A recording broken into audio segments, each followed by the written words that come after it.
আসসালামু আলাইকুম এভরিওয়ান, কী অবস্থা সবার? চলো আজকে তোমাদের সাথে একটা কাবাবের রেসিপি শেয়ার করি। আর তোমরা তো সবাই জানো, যারা আমাকে অলওয়েজ ফলো করো, যে আমি সবসময় ইউনিক রেসিপিগুলো আনতে খুব বেশি ভালোবাসি নর্মাল রেসিপিগুলোর থেকে।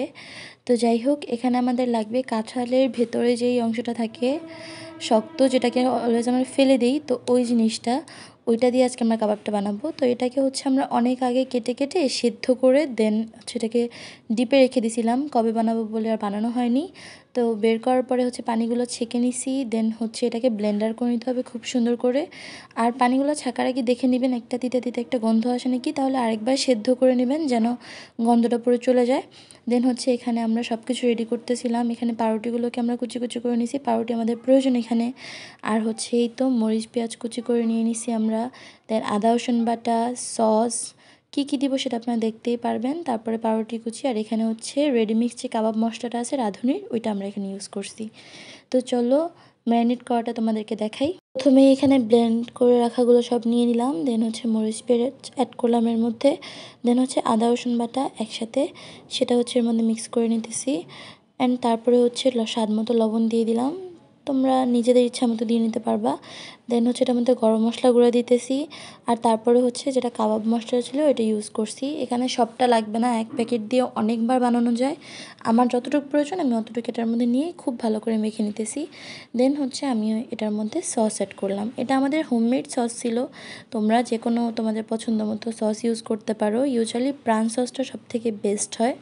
তো যাই হোক, এই সসটা ইউজ করার পরে এটাকে আবার ভালোভাবে মেখে নিতেছিলাম। সব কিছু একবারে মাখার থেকে আমার ধাপে ধাপে মাখতে খুব বেশি ভালো লাগে।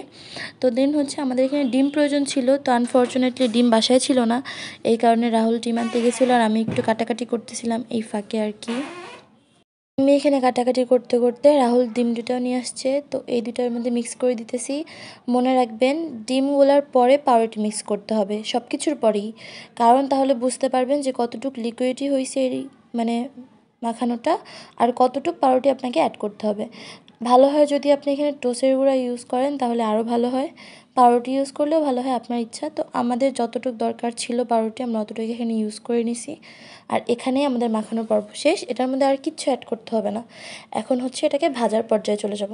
তো আমি ভাজতে গেছি, তখন দেখলাম যে আম্মুর অলরেডি পোলাওটা রান্না হয়ে গেছে।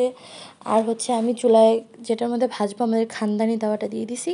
দেন আম্মু এখানে গোশও রান্না করতেছিল। তো এখন এটার মধ্যে তেল অ্যাড করার পালা।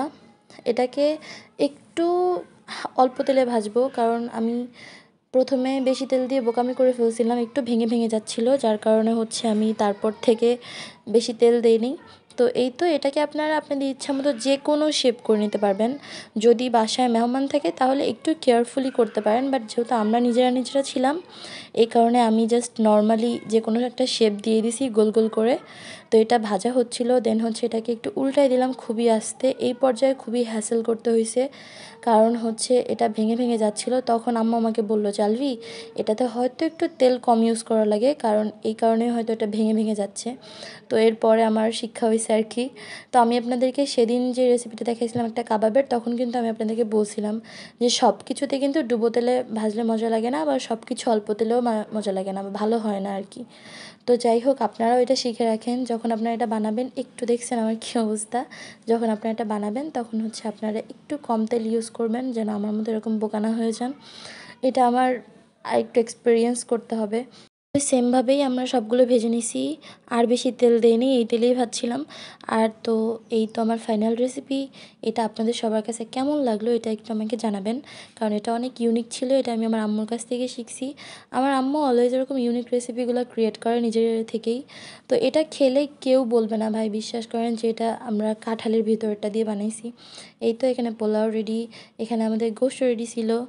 তো যাই হোক, এটা যখন সবাই খাবে বলবে হয়তো গরুর গোশের নয়তো খাসির গোশের। বাসায় ট্রাই করবেন, তারপরে বুঝতে পারবেন। আর একটা কথা, মাস্ট বি সেদ্ধ করে কয়েকবার দরকারে সেদ্ধ করে পানিটা ফেলে নেবেন, তারপরেও যেন কোনো যে তিতা একটা গন্ধ থাকে ওটা যেন না থাকে, তাহলে আপনাদের একটু মজা লাগবে না। ঠিক আছে? তো এই ছিল আমার রেসিপি। তো আজকের মতো এখানেই, আল্লাহ হাফেজ। সবাই অনেক অনেক দোয়া করবেন, আর আপনারা সবাই অনেক ভালো থাকবেন।